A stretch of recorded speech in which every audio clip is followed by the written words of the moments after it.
What up, everyone? This is Mr. Lord, Dr. Professor, Dark Joker, here with another edition of Traditional Fans with Opinions, where I'll give my reviews for whoever I watched, read, or played today. And who are Traditional Fans with Opinions? That is myself, and that is you, the viewers. With all that being said, on with the reviews.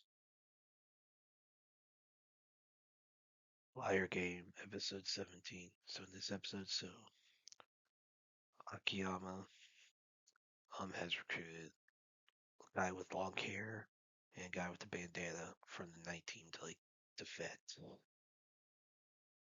And so Bandana explains that Yoko controls 19 through a points-based system based on like how loyal they are to him, how much they obey him, and only the top 6 will get a share of the cash. And the bottom 2 receive nothing and owe 200 million yen to Yoko. So everyone distrusts each other, and they're just afraid of Yoko. So Akiyama, along with the 2, he's just he now has 3 traitors to basically do a rebellion against Yokoa. So, so then Night Inspector accuses 99.99 million yen instead of 100 million yen. So the gap is now 300 million yen. So the date team's concerned that Yoko is caught on. So Yoko has a bandana long hair restrained and offers a reward to whoever confesses first, and then the other one be punished. Bandana decides to stay silent because of Akiyama's words about now, because he learns that there's actually something pure in the liar game. So now his like blindfold that's on his head is removed after a minute, and the real long hair confessed. Now the test he actually confessed, Yoko sends a guy named Baldy to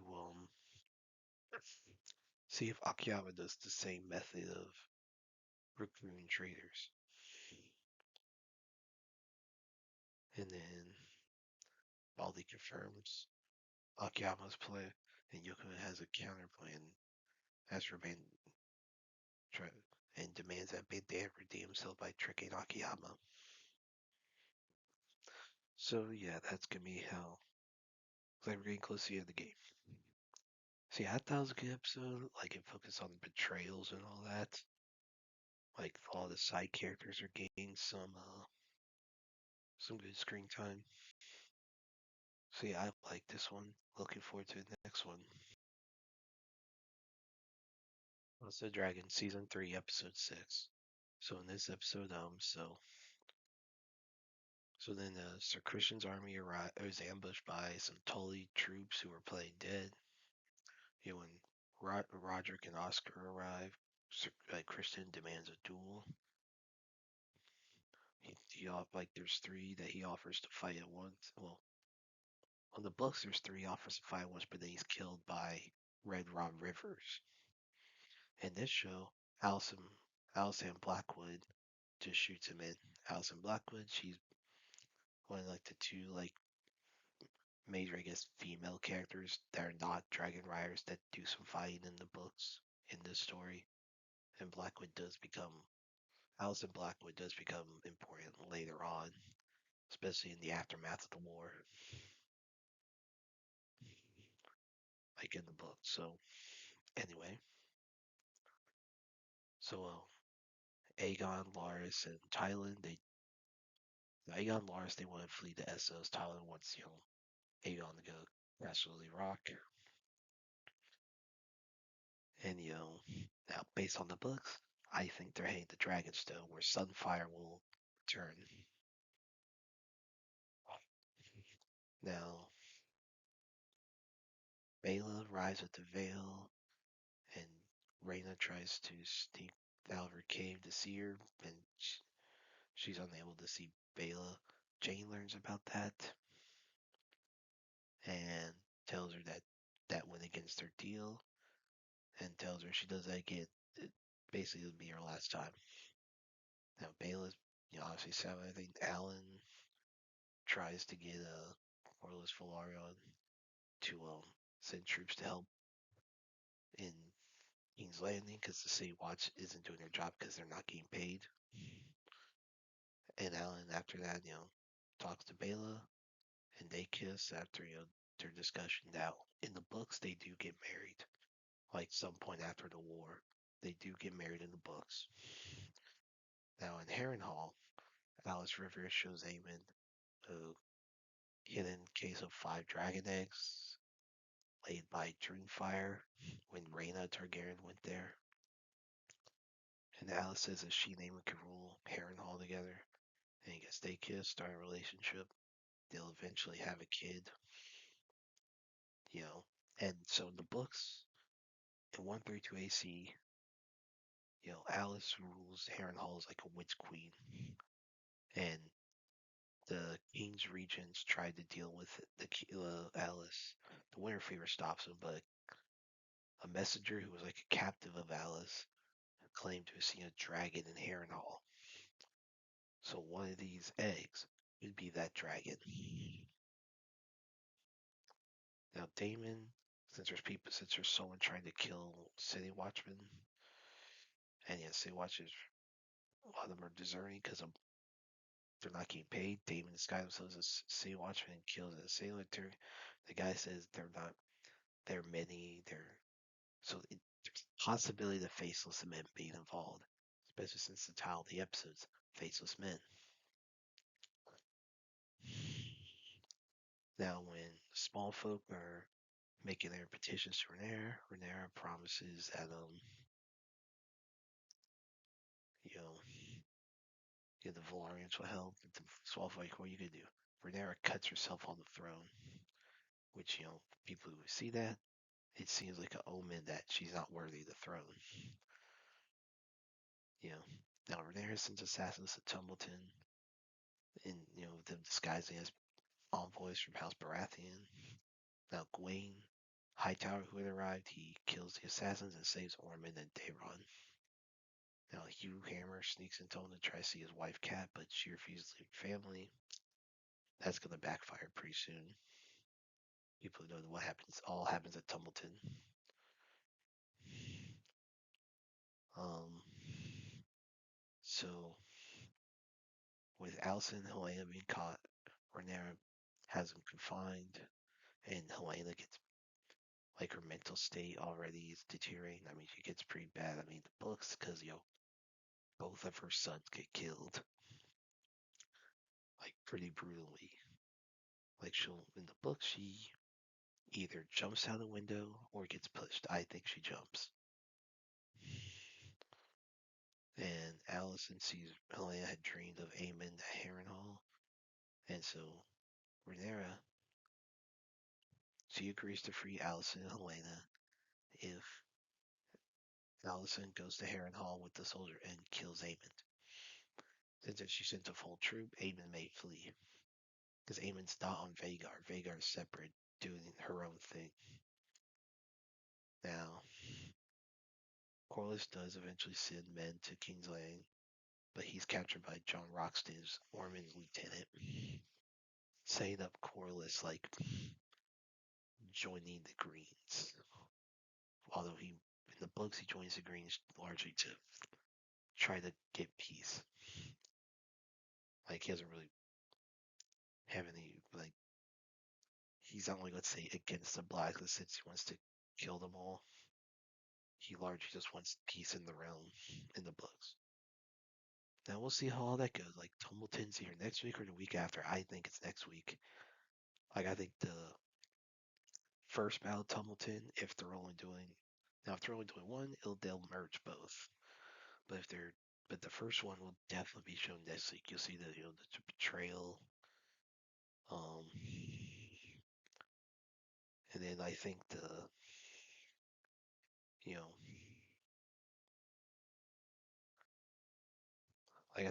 when episode 8, I think that's when Aegon arrives at King's Landing. Oh, it had Dragonstone. Like, and you'll see all the stuff there leading up to an event that's mentioned in the original Game of Thrones show. We'll see how all this goes, I didn't like this one. They changed a lot from the books. I mean, they're at this point, it's almost like it jumped the shark. Cause man, this show had so much potential, but it hasn't fulfilled it. I'll finish this show out. The Insipid Prince's Furtive Grab for the Throne. Episode 4. So in this episode, the spirit in the book is revealed to be Arnold's great grandfather, former Emperor Gustav, he's basically the reason ancient magic's kind of banned by the royal family because like a demon stole his body, whatever. So his soul is bound to a grimoire. Now Gustav mentions that Crown Prince Wilhelm was killed by a sibling or Emperor Johannes, and that one of the rules is using Hamel and pipe to attract monsters, probably to like win the hunt and for other purposes. Now Assassin tries to attack Arnold, but Arnold captures the assassin. Should have been sent by Xandra. And Arnold learns that the hunt will be in Kiel. It's the largest town in the Empire. Now, Arnold goes to Kiel with Fine, comes across Leonard, who's investigating thefts. Now, two rat-like creatures called Bloods steal Fine's hairpin, which was a gift from the Emperor. So Arnold deduces that the thieves trained the Bloods to using sounds to funnel stones. Now Arnold disguises himself as Leonard and directs the knights to where the thieves are at, so Leonard receives credit. And hairpins recovered. Finley makes sure that the Bloods are returned to the forest. Finley's not even that Arnold's exploits aren't acknowledged, so she says she wants to record his actions in a book so people will know about him. Arnold says he doesn't really want that because he wants a quiet life.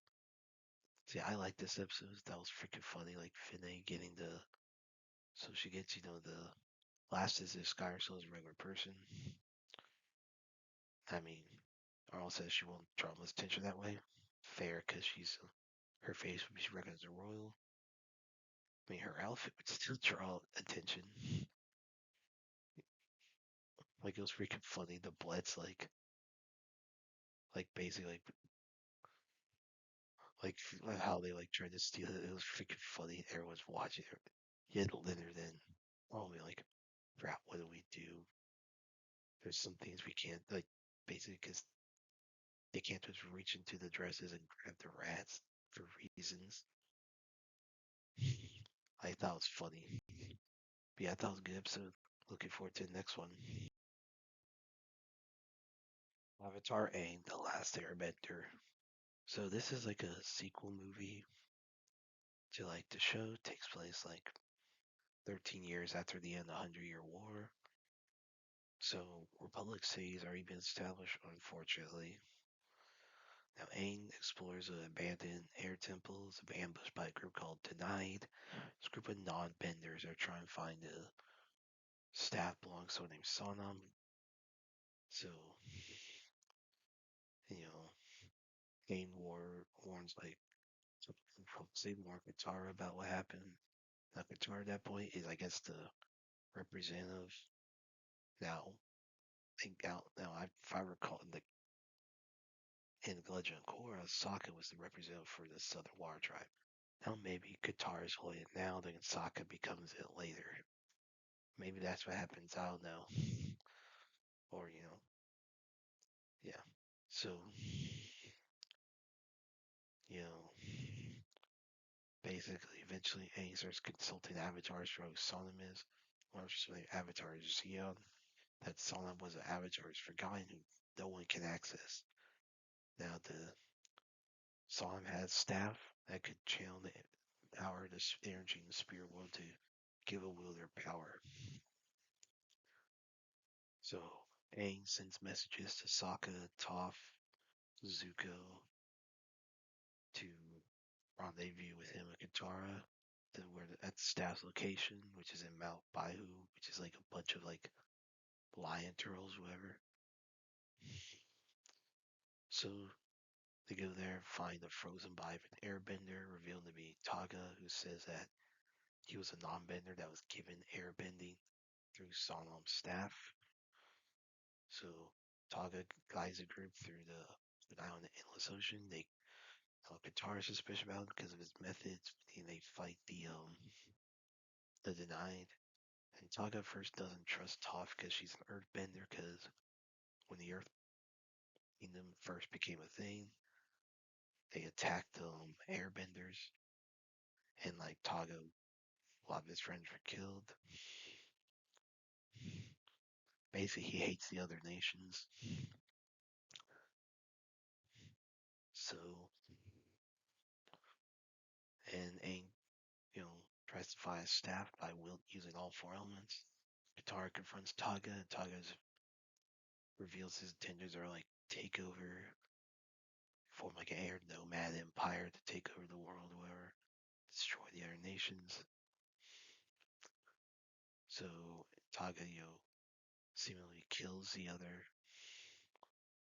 like Aang's friends, and steals the staff to give it airbending to Denied. Sonam's spirit pierced Aang reveals that she imprisoned Taga to stop like his plan. Now it's real. There's some spirit water where they're at, so Katara's able to use the spirit water to heal herself and the others. And the group goes to a spirit world to chase after Taga. Spirit world's been thrown to balance by what's going on. And Gorilla Vark returns from the Republic City, who's now attacked by the Denied and Taga. And Aang fights Taga. He ends up getting the Avatar state after being provoked by Taga about his failure to protect the air nomads. But memories of Monk Gyatso restore his sanity, whatever. So he destroys the staff. So the Denied lose their airbending. Taga starts fading away. Now Aang convinces Taga to forgive himself for what all's happened. Aang forgives himself as well for, you know, what happened 100 years before. Well, a little over 100 years. Now, Aang then rebuilds a new air temple near Republic City. I guess setting up Air Temple Island. So Sonam's now able to be accessed. Like her spirit's now able to be accessed. And so, and then so in Aang's group then find I heard of Sky Bison. Saying I guess the future Sky Bison and Legend of Korra. And you have new air nomad acolytes that the comics get into. Yeah. So this is this sucked. So the voice acting is freaking terrible. Like no one knows what they're doing. I mean, yeah, they replaced the new voice actors just don't do a good job. Like you don't know how to do voice acting. I don't know why. Like they don't know what they're doing. The story is really bad. Like all the trauma of the air nomads being wiped out. Aang already dealt with that in the show. They just regressed him as a character. I'm like, it's almost as bad as Legend of Korra turning into a bad father. Gosh, there was no purpose in this film. Like it's like they're basically everything after the original show is just trash. Like there is no reason to make this. This is a terrible movie. Well, that's it. Did y'all like the stuff I reviewed? And if you have your own opinions about all that, you put all that in the comments. Thank you for watching, and like, subscribe, and all that. And look forward to the next video.